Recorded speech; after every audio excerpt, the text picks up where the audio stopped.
Hello दोस्तों, ये एक universal plastic body washing machine है। तो ये चल नहीं रही।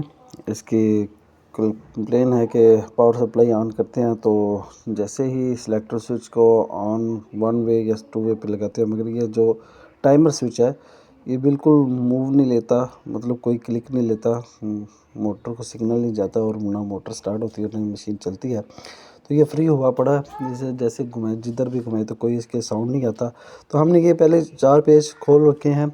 इसके स्क्रू जो हैं, इसके जो स्विच बोर्ड के हैं, वॉशिंग मशीन का ऊपर वाला बोर्ड जहाँ पे स्विच लगे हैं, तो उनके ये 4 पेज हैं। ये स्क्रू हमने खोले हुए हैं। ये खोल के हमने ये देखें ऐसे रखते हैं, पीछे से सप्लाई को हटाएंगे और इस तरह हम इसका थोड़ा सा मुआयना करेंगे। देखेंगे स्प्रिंग जो है ना वो टूटा हुआ है अंदर से और कॉन्टैक्ट मैच होने की वजह से जले हुए हैं। तो ये टाइमर जो है फारग हो चुका है, मतलब ख़राब हो चुका है। तो इस टाइमर के कनेक्शन को देखने के लिए पहले अपने गौर से देखने के लिए ये देखिए मोटर की 3 तारें नीचे से आ रही होती हैं, 2 कैपेसिटर की एक मेन की। तो कैपेसिटर भी ये ऊपर लगा हुआ है टाइमर के साथ। ये देखिए ये कनेक्शन की तारें कहाँ से आ रही है, कौन सी हैं, कलर्ड हैं सारी तारें, सारी केबलें। ये जो वायर्स है ये कलर्ड है। ये कलर्ड इसलिए होती है कि कोई भी बंदा हो वो कनेक्शन करते हुए अगर भूल जाए तो उसे याद रहे कि कौन सी वायर किसके साथ कनेक्ट है। ये देखिए ये एक वायर जो कैपेसिटर के साथ और टाइमर के साथ कनेक्ट है। यह है, पहले हम इस टाई को खोल लेते हैं। टाई को खोलते हैं, उसके बाद हम ये इसकी वायरिंग जो है इसको सेट करते हैं। देखते हैं अभी ये हमारे पास है एक अलग से टाइमर जो कि है तो खैर नया नहीं मगर काफ़ी ठीक है। तो इसको हम पुराने वाले टाइमर के साथ चेंज करने जा रहे हैं। ये हमने वायर्स खोली हैं। हम वायर को खोलते हैं, एक एक वायर को आराम से खोलने हैं कि कोई भी दूसरी वायर डैमेज ना हो। तो जैसे हम जिस जिस वायर से खोलते जाएंगे टाइमर को, उसी न्यू टाइमर के साथ उसको कनेक्ट करते जाएंगे। तो देखिए ये मैंने ये येलो कलर की वायर जो है ये हटाई है। तो जो नया टाइमर है उसकी भी येलो कलर की वायर को हटा के, ये इसमें कॉमन वायर है, इसी के साथ कैपेसिटर लगता है, इसी के साथ ही टाइमर के कनेक्शन यही जो है मोटर को भी जाती है वायर। तो मोटर की, कैपेसिटर की और टाइमर की ये कॉमन वायर होती है। इसको आपने पहले चेक कर लेना, लगा लेना। इसी तरह आपने 1 बाय 1 करके ये दूसरी वायर को आपने काटना है। ये दूसरी कैपेसिटर की 2 वे की वायर होती है। इसको आपने इंसुलेशन को रिमूव करना है और नए वाले जो देखिए नए वाला जो है उसी की सेम। अच्छा, एक तो होता है कि कलर्ड वाइज सेम है, आपने कलर्ड वाइज देखना है, उसको लगाना है। और दूसरी पोजीशन वाइज होती है कि कहाँ पे पोजीशन है, पहली पोजीशन पे है, दूसरी पोजीशन पे है। तो आपने पोजीशन वाइज भी चेक करने होते हैं।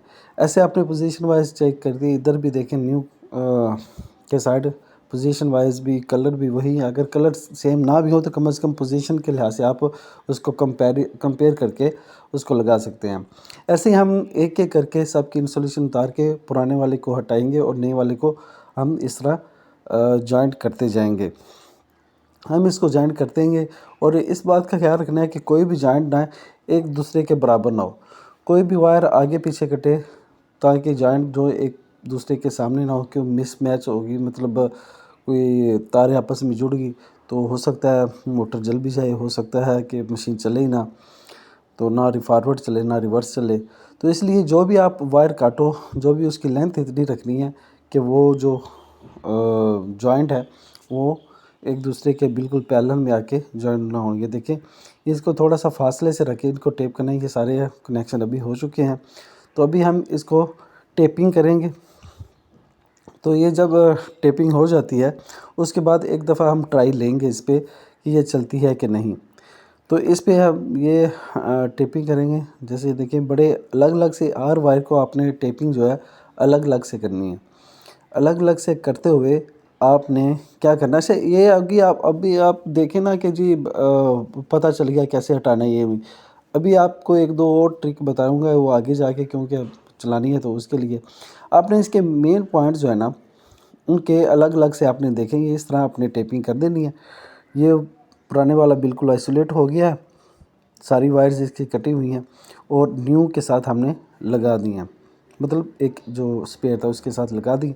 अब हम इसको थोड़ा सा टर्न ऑन करते हैं, तो ये टर्न ऑन किया, ये देखें। अभी हम इसको चला के चेक करते हैं करना, तो इसको सप्लाई को ऑन करेंगे दूसरा, और अब हम टर्न ऑन करने जा रहे हैं। ये देखिए आवाज़ आ रही है, स्विच ऑन है, तो इस पे हम सप्लाई ऑन करते हैं।